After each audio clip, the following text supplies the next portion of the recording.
On July 5, 1852, in Rochester, New York, a significant event unfolded, one that would resonate through the ages. Frederick Douglass, the escaped slave turned abolitionist and orator, took the stage. He was a figure of immense presence and intellect, ready to deliver a speech that would challenge the very foundations of American society. He looked out at a room filled with abolitionist women, a dedicated and passionate group committed to the cause of ending slavery. These women were instrumental in supporting the abolitionist movement, providing both moral and financial support, and delivered one of the most powerful and scathing speeches in American history, a speech that continues to be studied and debated to this day. What to the slave is the 4th of July?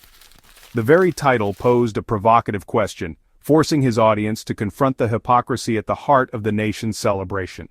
Now, Independence Day is supposed to be about freedom, right?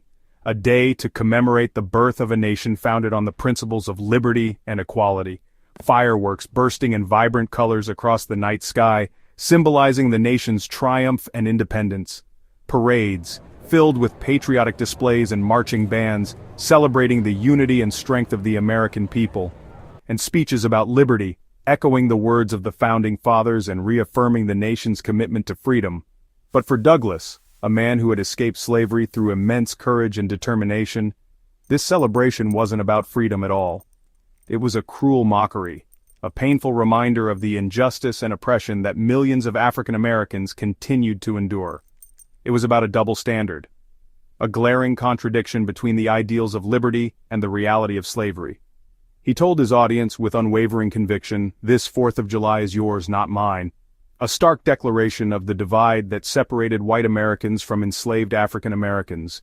"You may rejoice, I must mourn." His words dripped with sorrow and righteous anger, reflecting the pain and suffering of his people. Why? He challenged them to confront the uncomfortable truth, because millions of people like him were still in chains, toiling under the brutal whip of slavery, denied their basic human rights, while the rest of the country threw a party for freedom. A freedom built on the backs of enslaved people. Douglass didn't hold back, he spoke with the full force of his moral authority. He praised the Founding Fathers for their bravery, yes, acknowledging their role in establishing the nation, but he called out America for failing to live up to its own ideals, for betraying the very principles of liberty and equality upon which it was founded. He said the nation's celebration of liberty, this grand display of patriotic fervor, while holding millions in bondage, while perpetuating the cruel and inhumane institution of slavery, was nothing less than a sham, a deceptive facade, a thin veil to cover up crimes. A deliberate attempt to conceal the brutal reality of slavery from the world.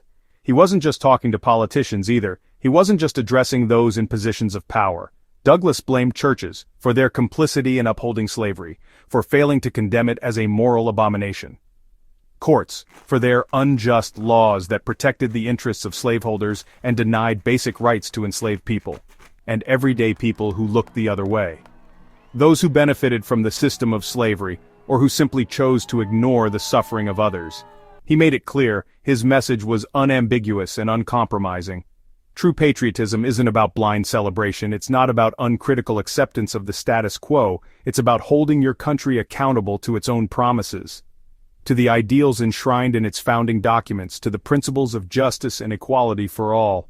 The crowd listened in silence, captivated by his powerful words, some with tears in their eyes, moved by the force of his argument and the depth of his emotion. When Douglass finished, after delivering his powerful and impassioned plea, his words hung in the air, a challenge, a call to conscience, a demand for action, a plea for justice. He knew change wouldn't come easy, that the fight for equality would be long and arduous. But he believed that facing the truth, no matter how uncomfortable, no matter how painful, was the first step toward justice. The essential foundation upon which a more just and equitable society could be built. A century and a half later, Douglass's message still matters, his words continue to resonate with power and relevance. It reminds me that celebrating freedom means nothing, that empty displays of patriotism are meaningless, if we ignore those left out. If we fail to address the injustices and inequalities that persist in our society. His words ask us all, even now in this present moment, as we grapple with our own challenges and divisions. What does Independence Day mean if everyone isn't truly free? If some are still denied equal rights and opportunities?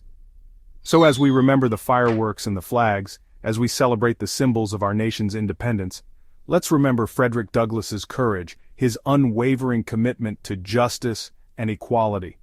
The courage to speak truth on a day meant for celebration, the courage to challenge the status quo and demand a better future, and to demand that America live up to its own ideals. To strive towards a more perfect union, where liberty and justice are truly for all. Because real freedom means freedom for everyone. It means ensuring that all members of society have the opportunity to thrive and reach their full potential, regardless of their background or circumstances.